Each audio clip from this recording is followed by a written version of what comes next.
Sir actually यहाँ मैंने एक नाम टैटू खुदवाया हुआ है हाथ में। आपने हाथ पे टैटू बनवाया हुआ है, उस पे क्या लिखा हुआ है? मेरे हस्बैंड का नाम है।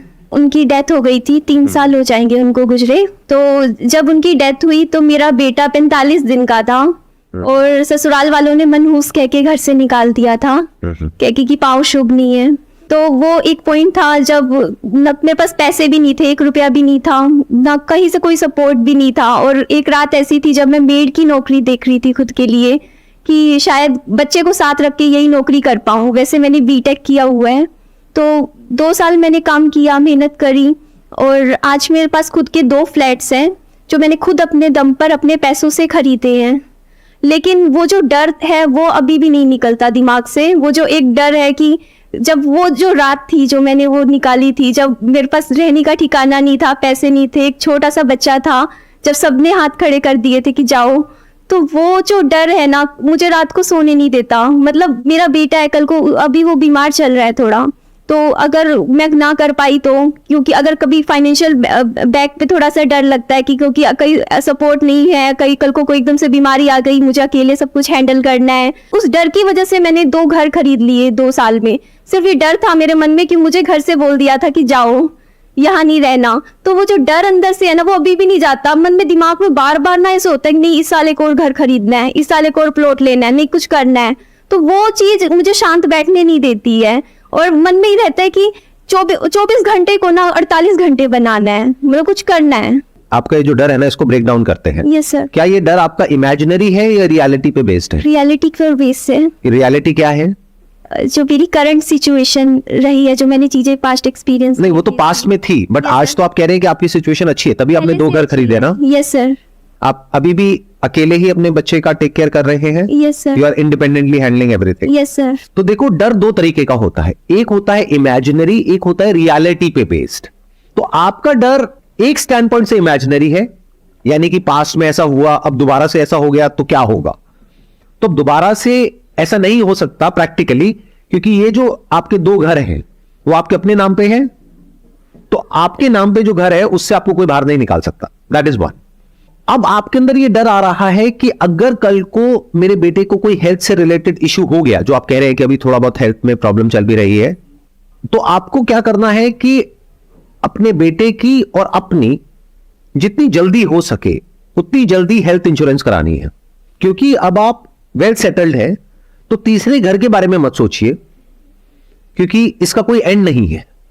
आप कहोगे अब मैं 3 घर ले लूं, 4 घर ले लूं, 5 घर ले लूं, प्लस आपके अंदर से आ रहा है कि अब मुझे कुछ करना है, अपने दम पर कुछ बड़ा क्रिएट करना है, पूरी दुनिया को दिखाना है। कहीं ना कहीं बैक ऑफ द माइंड ये चल रहा है कि जिन लोगों ने मेरे साथ में ऐसा कुछ किया, अब मैं उनको दिखाती हूं कि मैं क्या हूं, राइट?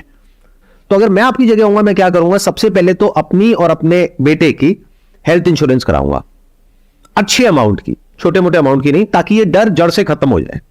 डर क्या है कि आज मान लो आपके 2 घर हैं, वो भी आई एम अज्यूमिंग कि हो सकता है आपने शायद लोन पे भी लिया हो। ये आपका जो फियर है ये कोई इमेजिनरी नहीं है, ये रियल है। ऐसा हो भी सकता है कि भगवान ना करे कोई ऐसी बीमारी हो जाए जिसकी वजह से वो घर सेल करने पड़ जाए। तो अब इस डर को खत्म करने का क्या तरीका है? अपनी एक हेल्थ इंश्योरेंस कराओ, जिसके लिए बहुत ही नॉमिनल आपको प्रीमियम देना है। तीसरा घर खरीदोगे, अननेसेसरी अपने ऊपर ईएमआई का बर्डन बढ़ाओगे और उसका कोई यूज भी नहीं है, वहां पे आपको रहना भी नहीं है। That is one. सेकेंड, कि आपके अंदर से आ रहा है कि मुझे कुछ करना है, मुझे दुनिया को दिखाना है, तो आप ऑलरेडी बहुत कुछ कर चुके हो। क्योंकि आप बता रहे हो कि एक ऐसी स्टेज थी आपकी लाइफ में जब आपने बीटेक किया था और आप मेड की नौकरी करने के बारे में सोच रहे थे। आज आपने अपने पैसों से अपने बेस पर 2 घर खरीद लिए हैं। तो क्या ये छोटी चीज है? ये बहुत बड़ी बात है। तो ऑलरेडी आप बहुत कुछ अचीव कर चुके हो। अब आपको किसी को प्रूव करने के लिए या किसी को दिखाने के लिए नहीं जीना है, नहीं तो अपनी लाइफ को खो दोगे। अपनी लाइफ के जो अच्छे मोमेंट्स हैं या जो आप एक्चुअल में कर सकते हो उस सबको खो दोगे। बस इसी रेस में भागते रहोगे कि पूरी दुनिया को मैं प्रूव करूंगी कि देखो मैं क्या हूं। And that is the problem with most people. किसी को प्रूव करने के लिए अपनी जिंदगी को मत जियो। ये ऐसा है कि अपनी जिंदगी जो कि बहुत बड़ी एक चीज हमको मिली है, उसको हमने बहुत छोटा कर दिया है।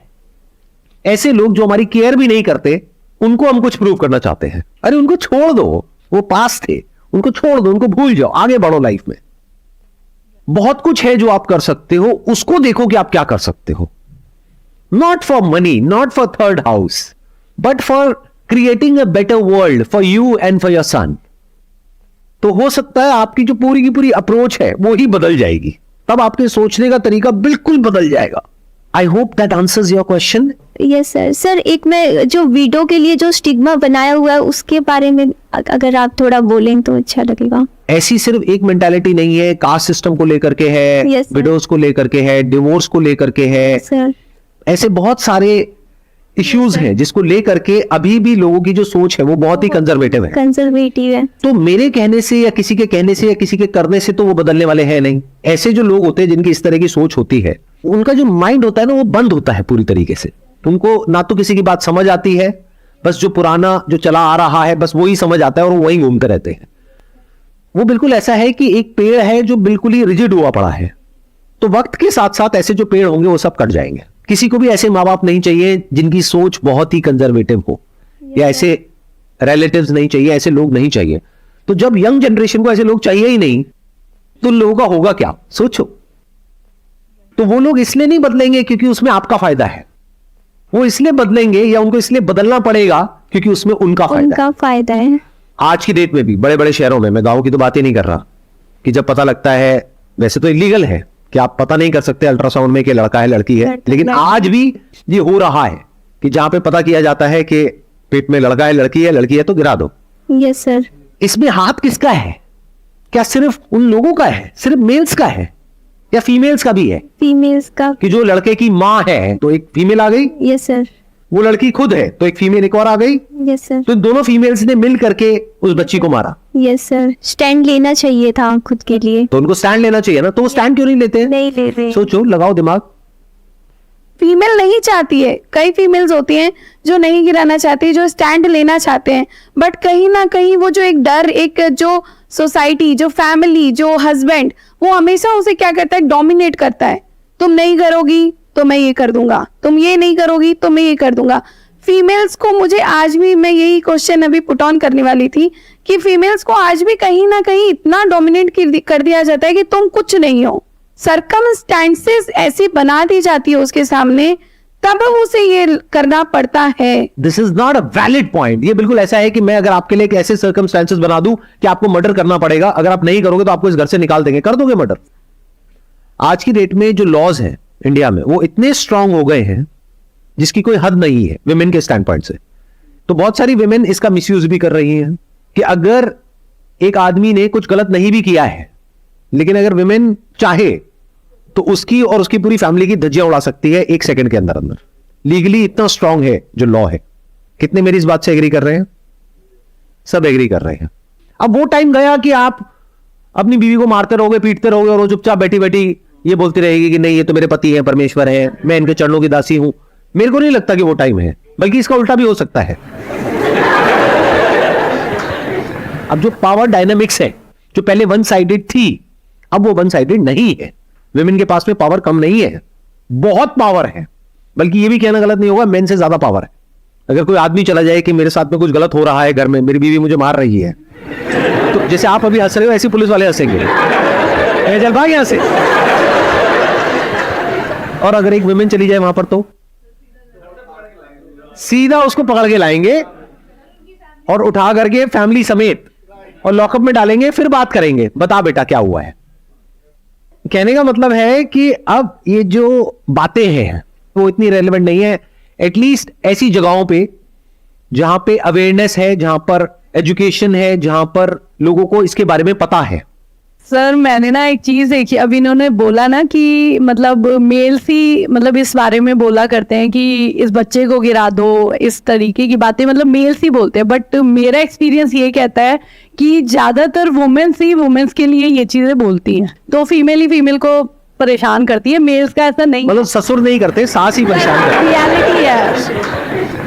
आपने बोल तो दिया रियलिटी है, लेकिन क्या आप ये कैमरे में रखना चाहेंगे? हाँ बिल्कुल सर, मेरी सास बहुत अच्छी है, बट सर ये सबके लिए नहीं है. नहीं सर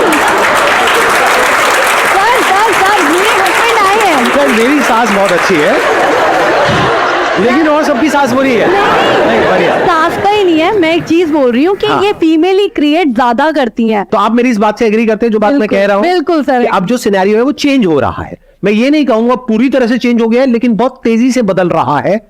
और वो लोग जो नहीं बदलेंगे वक्त के साथ साथ में, जो आपका क्वेश्चन था कि लोग ऐसे हैं वैसे हैं वैसे हैं, मैं कह रहा हूं वो सारे खत्म हो जाएंगे आने वाले टाइम में।